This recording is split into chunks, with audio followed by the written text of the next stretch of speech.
Welcome to everyday cooking. இன்னும் எங்கள் சேனலுக்கு சப்ஸ்கிரைப் பண்ணாமல் இருக்கிறீங்களா? மறக்காமல் கிளிக் பண்ணுங்கள் சப்ஸ்கிரைப் பட்டனையும் பெல் ஐக்கானையும். எப்போது எங்களோட கனெக்டடாக இருங்க அண்ட் சப்ஸ்கிரிப்ஷன் ஃப்ரீ.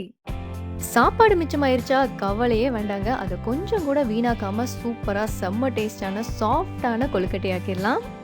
இன்னைக்கு நம்ம சாதம் யூஸ் பண்ணி பால் கொழுக்கட்டை எப்படி செய்யறதுன்னு பார்க்கலாம். இதுக்கு நீங்கள் எவ்வளோ சாதம் வேணுமோ அவ்வளோ எடுத்துக்கோங்க. எனக்கு ஒரு 1.5 கப் மிச்சமாயிருக்கு. நான் அதை அப்படியே யூஸ் பண்ண போகிறேன். இது மிக்சியில் போட்டு ஒரு சுற்றி எடுத்துக்கலாம். இதோ சாதத்தை அரைச்சாச்சு. இதை ஒரு பாத்திரத்துக்கு மாற்றுங்க.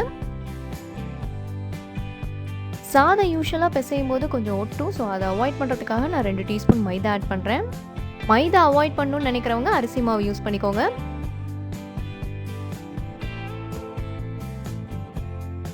இதோட 1 ஸ்பூன் எண்ணெயும் ஆட் பண்ணி நல்லா பிசைஞ்சிட்டே வாங்க. ஒரு ஸ்டேஜில் இது ஒட்டாமல் வரும். இதோ நல்லா பிசைஞ்சாச்சு. இப்போ இதை சின்ன சின்ன உருண்டைகளாக்கலாம்.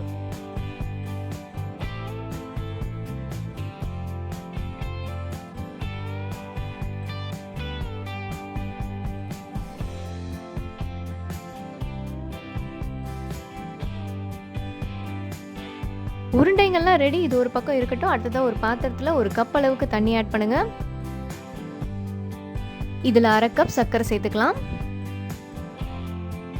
சர்க்கரை நல்லா கரையணும்.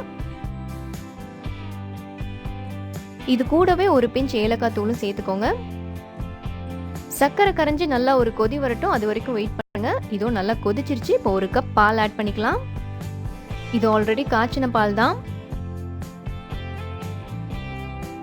பால் நல்லா ஒரு கொதி வரட்டும்.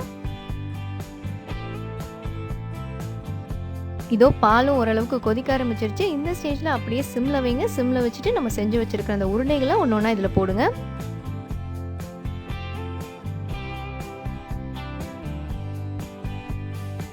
ஒரு மூடி போடுங்க. 8லேருந்து 10 நிமிஷம் இது மீடியம் ஃப்ளேம்ல நல்லா வேகட்டும்.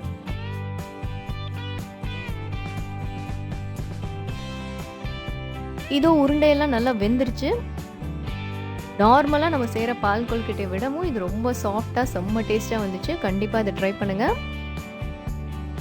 இதோ நம்மளோட லெஃப்ட் ஓவர் ரைஸ் பால் கொழுக்கட்டை ரெடி. வேறொரு ட்ரெண்டிங்கான ரெசிபியோட உங்களை சந்திக்கிறோம். எங்கள் வீடியோஸ் எல்லாம் பிடிச்சிருந்தால் லைக் பண்ணுங்கள், ஷேர் பண்ணுங்கள், கமெண்ட் பண்ணுங்கள். மறக்காமல் எங்கள் சேனலுக்கு சப்ஸ்கிரைப் பண்ணுங்கள்.